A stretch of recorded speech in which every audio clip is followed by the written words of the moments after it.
This entire offseason, we've been wondering what the Minnesota Vikings are going to do at the quarterback position. Well, as we creep closer to the NFL draft, I think it's become very apparent that the reins are officially given to JJ McCarthy. He is the future of this franchise. He's the reason we drafted, or he is why we drafted him, I guess, at number 10th overall last year, because that is what we need him to do, is be the future of this franchise. So it's his time. It's his era for the Minnesota Vikings, but that means we still need to find another quarterback. Brett Rippon just isn't going to cut it as quarterback number 2. We need to go into the season with at least 3, potentially 4 quarterbacks entering training camp to see what we really have in store, a la JJ McCarthy and what we have behind him, and also to give us the best chance and the best type of depth going into the season. We've talked about Joe Flacco. He's off the table. He already signed with the Cleveland Browns. We talked about Ryan Tannehill. I doubt he comes back to the NFL. We talked about Carson Wentz. I don't want to see it because he is very inconsistent. He's just not great on the football field, if you will. And obviously, we talked about the coyote in the hen house, Aaron Rodgers. Okay. We talked about him. There's a chance that he still could come to Minnesota, but I don't see that happening. But one name that I did just pop up recently, it probably popped up a little while ago, is Sam Howell.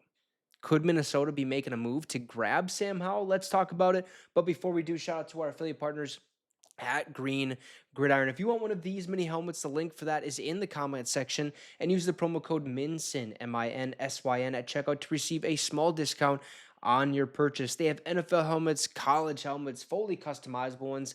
They even have the replica helmets as well, not just the mini guys. Okay, they have the big ones too. So if that's something you would like, whether you're a fan of the Minnesota Vikings or a fan of a different NFL team or a fan of a college team or something like that, Green Gridiron is the place for you if you're looking for some memorabilia or something like that. So hit that link in the comment section. Use the promo code MINSYN at checkout to receive that discount. And if they already have a deal going on, you can actually stack the promo code to receive even more off of that final price. So let's get into it. The Minnesota Vikings have watched idly as the free agent quarterback pool has dried up. 2 more potential fits for the Minnesota Vikings quarterback room became available on Friday, April 12th.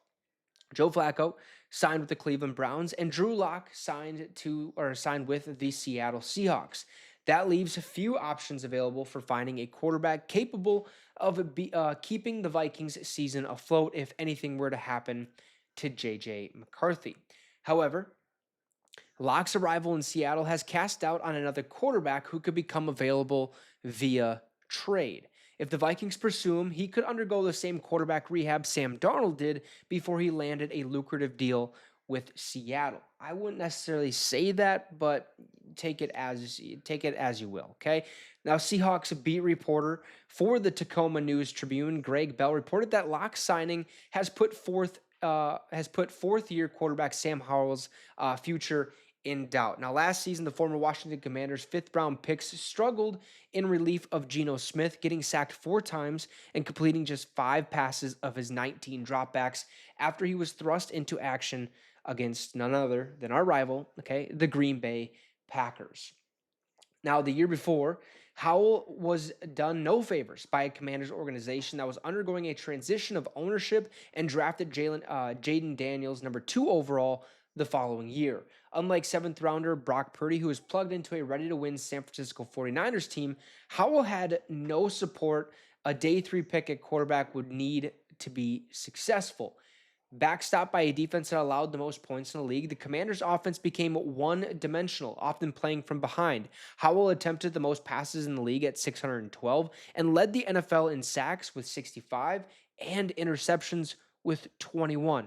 They were one-dimensional. They had to throw the rock. Okay, they really had no run game. They were trailing basically every game. So Sam had to drop back and just sling that pill, just all the way down the yard, trying to make something happen. Sometimes it worked. Sometimes, most of the time, it didn't. Now, there is plenty of work to be done. However, the former North Carolina quarterback, who is tied with Drake May for the most passing touchdowns thrown in a single season, has a gunslinger mentality that Kevin O'Connell relished from, or basically brought back with former backup Nick Mullins.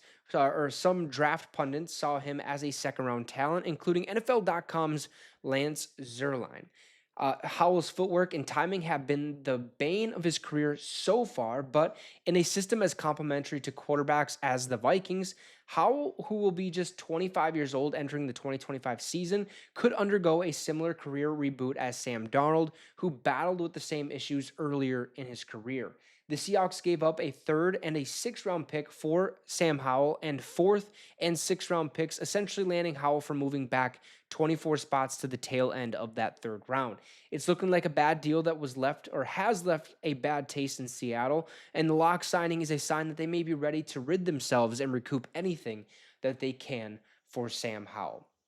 So there's obviously options out there, and Sam Howell seems to be one option. Will Seattle want to actually part ways with him? I am not 100% certain. He would be a very solid number 3, but the recent signings of obviously, aka our old quarterback, Sam Darnold, he's their starter.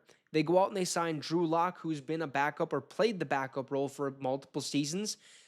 He's obviously going to be quarterback too, because Sam Howell last year for Seattle just didn't really do much. He was not great. So he's looking or going to be looking for a new home, and probably most likely going to end up somewhere else. So Minnesota is an option, right? We need a quarterback too, especially if JJ McCarthy, for some odd reason, knock on wood, gets hurt, or just isn't what we thought he would be. Sam Howell could step in. It's not a great option. It's not the best option, but it's something out there. It's better than, I think, in my opinion, better than what Brett Rippon would be. But I think there's still other opportunities out there, like we talked about the draft. We could draft one in the 6th, 7th round, or whatever the case may be. I don't see that happening. I think it'd be dumb, to say the least. I think we use the draft picks on positions of need, like corner and offensive guard and interior defensive lineman and potentially a running back, just to build for the future. Otherwise, we can continue looking in free agency to see what other quarterbacks lie out there. I mean, I'm not really sure what Ryan Tannehill has in store, but maybe he would be a better option than Sam Howell. I'm not sure, just because Ryan Tannehill has missed a whole year of football, but hey, you never know. Sam Howell could end up a Minnesota Viking. I want to hear your guys' thoughts in the comment section down below. Drop a like and subscribe to the channel. It'd be much, much appreciated. Have a great rest of your night, folks, and Skol Vikes.